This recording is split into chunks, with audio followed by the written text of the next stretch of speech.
Little C. Little C and big C in the house. It doesn't have to be about that. What else do you want to talk about? What else do I want to talk about? What is? Tell me about the most meaningful case you've ever had. Oh man, that's so many. Just the first one that pops in my head. First right? one comes to your mind. It's a negligent security case. It's a case I got. I opened my firm in 2018, and it was one of the first cases I got. This guy who was a translator for the military, for the U.S. military in Afghanistan. So he's Afghani, and he's working for the U.S. military to try to help us rid their country of the Taliban. And he does that for a few years, and he does it so well that the Taliban knows who he is. And they start threatening him and his family. And so the U.S. military brings him here to Texas and gives them green cards. And he's got a wife and 3 kids, one of which is special needs.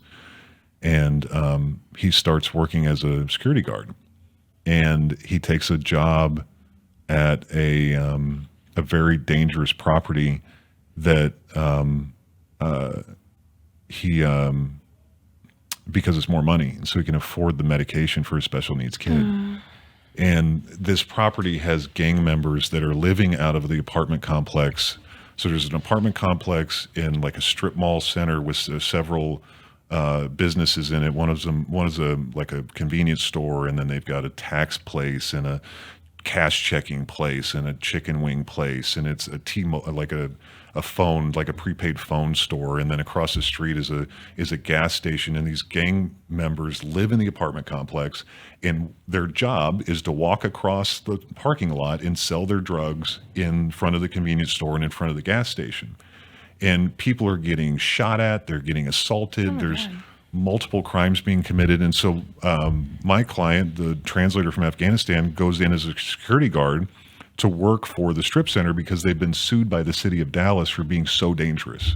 The city of Dallas is trying to shut them down if they don't get enough security. So they hire one security guard with security on his back, literally a target on his back. And he goes for 3 months and just starts getting everybody arrested. And when they get out of jail, they put a hit on him, and they shoot him 5 times in the back, and he's paralyzed for a year and a half and passes a couple years ago.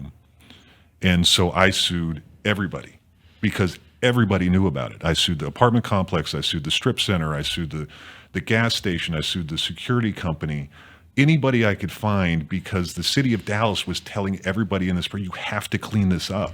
And they hired one security guard and put a target on his back. And what's crazy about that is everybody's pointing fingers at one another. The strip center is pointing fingers at the gas station, which is pointing at the apartment complex, which is pointing the finger at everybody else, and nobody's taking responsibility about it, and everybody knew. And it's like, if we don't, these owners of these property were getting sued by the city of Dallas and not doing a thing about it. They were making that same decision that Ford made in that old Pinto case of saying, I would rather take the risk and take my money and run, knowing that there's nobody out there that's going to come after me. And so when I got the case, I went after everybody, and I'm trying to either make them pay their fair share, which is an infinite amount of money for that poor family, or I'm going to shut you down. And we're still working on it. We shut down some of the companies, but not all of them. That's awesome. Yeah. It's really meaningful. And there's so many similarities from like how we both grew up. I want to know, what is your your favorite lesson from the streets? So I didn't grow up on the streets. No, but what is your lesson from being on the streets? Yeah. Just like that, more like what I'm trying to get at is like more that social intelligence, like street smarts. Like, what did you learn? What is like your number one lesson? So I think I got that in Europe. I think I got the ability because I lived in Poland for a year and I didn't have a car, so I walked everywhere. And I just lived amongst the Polish people in a town of 30,000 people right on the German border. And none of them spoke English, and I didn't speak Polish. And it's like, I got to figure out where's the pharmacy. I got to figure out where's the gas, where's the convenience stores. How do I get food? I remember the first time I went to Spain, I had taken 3 years of Spanish in high school, in junior high. So you would think I knew how to speak Spanish, but I didn't know how to get soap. And I go into the store I'm sitting there studying how to say this. And I walk in and I say, ¿Tienes sopa? And she takes me and shows me where the soup is, because sopa is soup, right? And I'm like, that's not soap. You know what I mean?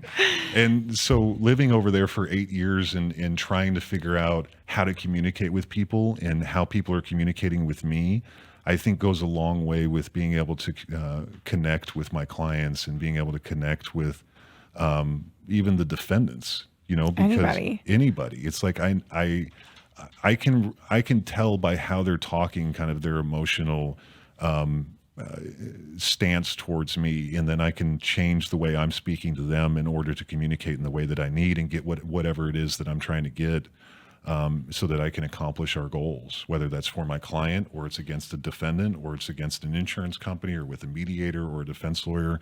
And being able to communicate like that is so important for us. Yeah, I can feel that so rawly. Like, I've seen you communicate with so many different people from different socioeconomic and cultural backgrounds, and that's when you really know you're in the presence of someone who's the best, because it's not about being good in a certain circle. It's about just being truly good at what you do. What is tell me about a favorite coach or a favorite memory with a coach. So there's two that stand out. One is in Sweden, Coach Ule, and he, Coach Ule was kind of a young coach and kind of new, and he and I struggled at the beginning to kind of communicate. And it was a few months in when he came to me and he was saying, like, you need to do this and you need to do that. And I was always, for the first several months, just kind of taking that in and absorbing it. And then finally, I remember one day in practice, we were kind of alone on the other end of the court when he was talking to me, and I snapped back at him, and I was like, Coach, I am trying. Like, I play every play. I do everything that I can to try to help this team. And we have to do this together. And it was like kind of shocking to him, but to kind of snap him out of his comfort zone of yelling at me and realize that when I yelled back, it's like, we're in this together, man. And then from that point on, it was just this, we turned a corner in that season, and we ended up making the playoffs with that young team and having some success in the playoffs. And I got center of the year over in Sweden, and it was a great year. The other coach is my Turkish coach, Yücel.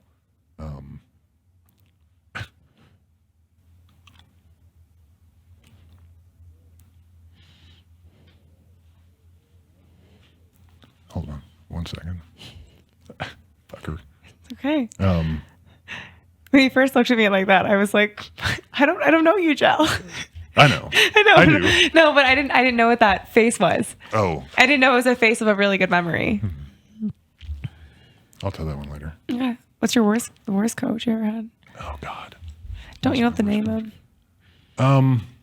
Like, what was it? You know, like a bad. I think it's so easy to ask what was that best moment of leadership, right. But I think when you become a great leader and you're running a great firm, like, you know, those bad moments, right? And I won't tell when or where, because that would, you know, give it you know.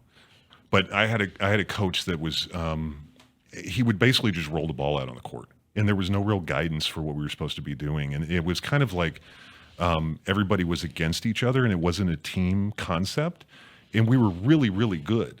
And we won a lot of games, and so it seemed like we were getting along, but behind the scenes it was just chaos and it was terrible. You know, we had people on the bench who thought they should be starting, and people who were starting who shouldn't have been, and everybody's infighting and all this other stuff. And the coach was just not a leader, and he wouldn't step up and say, this is what we're going to do and how we're going to do it. And it didn't make sense to us.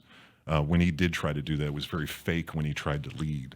And so, you know, most guys that play, even through college, will have two coaches. They'll have a high school coach and they'll have a college coach. I had 3 coaches in high school. I had 3 coaches in college, and I had at least 8 different coaches in the pros. And so I'd played for so many different people and seen so many different leadership styles and seen a lot of things that work and a lot of things that don't work. And so when I lead my law firm and I'm picking people and trying to maximize their talents in the law, I'm trying to focus on, my perspective from basketball and what I saw work from coaches that I thought was good, and then not do the things that I saw that I thought were bad.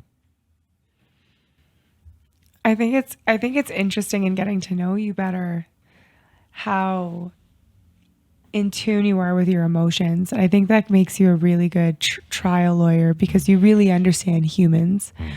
When did you realize that you were an emotionally in tune person?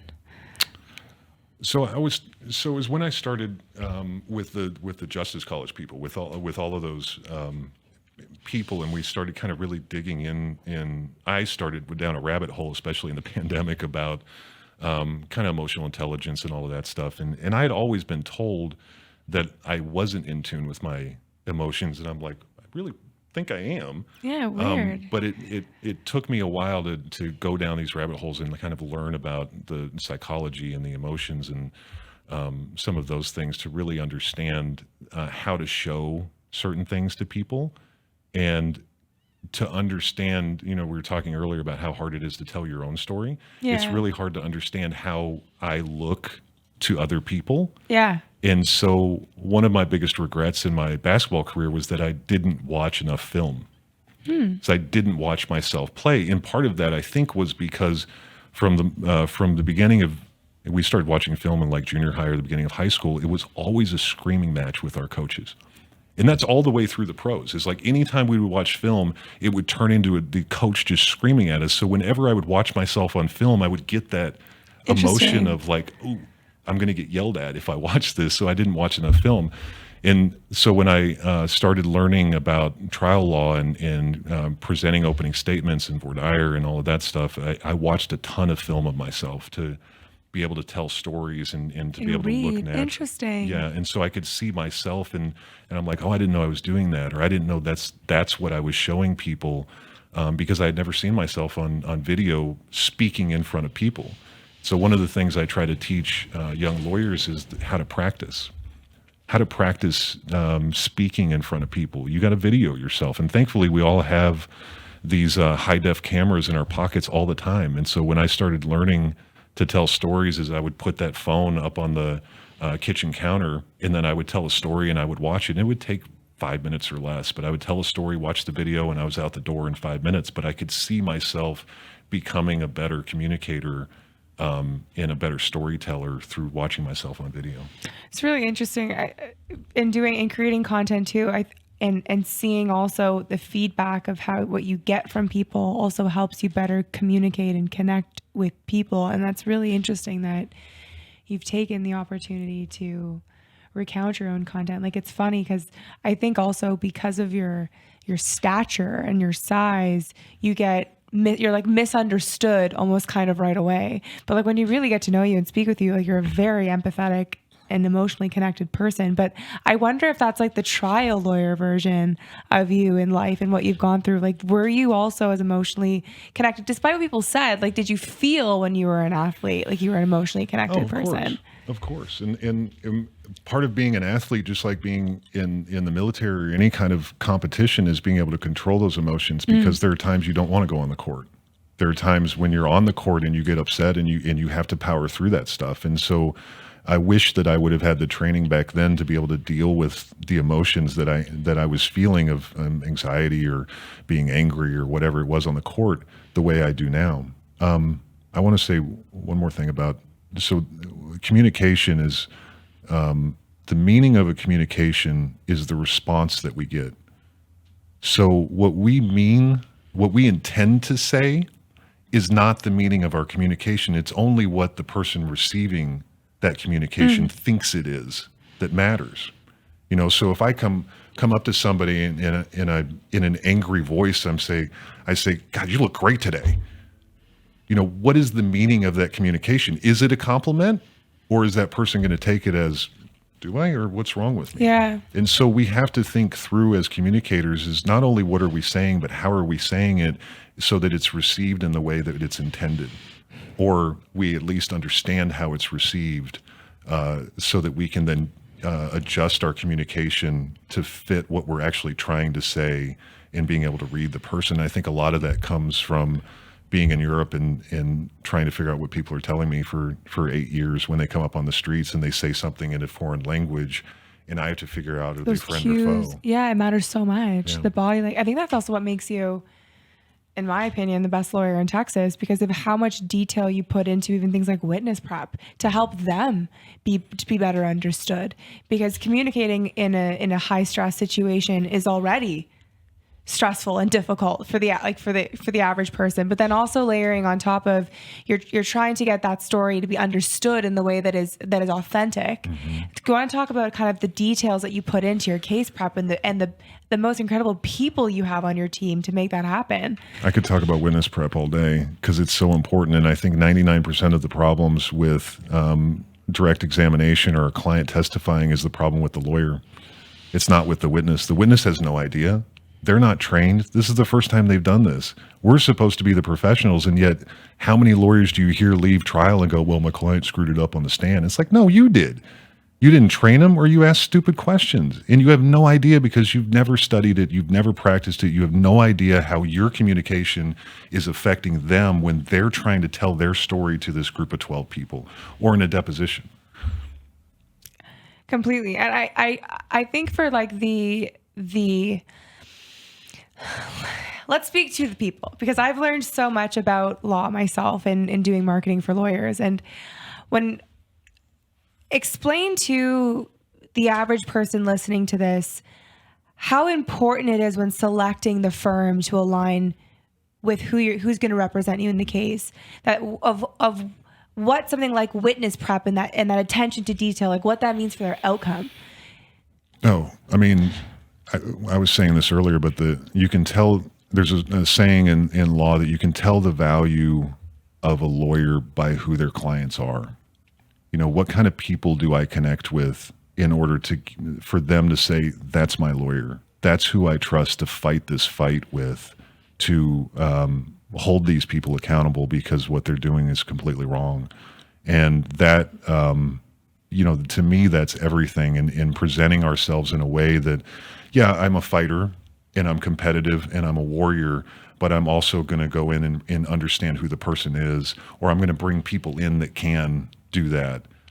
Like if I'm not the right person to connect with that human being, then I'm going to go find the person like Ilya, who is the right person to communicate with that. You know, I've hired Ilya as a witness prep on some of my cases for when my clients were women and men, because I felt like she was the one that was going to be able to break through the barrier that I couldn't, just because of who I am and who that person is. And she comes in and she gets past whatever needs to go to be able to get to that person, so I can get the story and I can tell it to the defense, the insurance company, and the jury. And I know we're done. I want you to do it again, but in more simple language, right? Like when your life is on the line, there's a panel of 8 people that are deciding your outcome, or 12 people that are deciding your outcome, right? And these details are like, every step of the procedure is so important, that working with, like, selecting the right person that takes that, like, just in super simple language, so that they really are just like, this guy's the man for me.